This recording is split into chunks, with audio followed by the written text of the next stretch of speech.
শুভ সকাল বন্ধুরা। অনেক দিন পর আজ খিচুড়ি খাচ্ছি।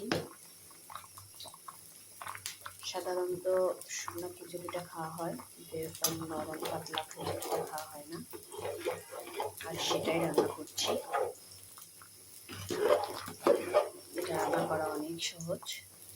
চাল আর ডাল দিয়ে বসিয়ে দিলেই হয়, একটু পানি বেশি করে দিতে হয়। এর মধ্যে আমি জলপাইও দিয়েছি। এখন একটা ফোড়ন দিয়ে দিব। ফোড়নের জন্য পেঁয়াজ, রসুন, শুকনো মরিচ ভেজে নিচ্ছি। এই খিচুড়িটা আসলে সবাই মিলে খেলে খুব মজা লাগে, কিন্তু আমার বাসায় হয়তো কেউ খাবে না, আমাকেই খেতে হবে, বাকিটুকুন রেখে দিতে হবে, কারণ ওরা কেউ নরম খিচুড়ি খেতে চায় না।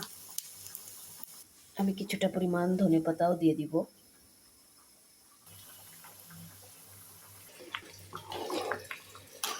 ফোড়ন দিয়েছি, ধনেপাতাও দিয়ে দিয়েছি। এখন একটুখানি জ্বালিয়ে এটাকে নামিয়ে ফেলবো।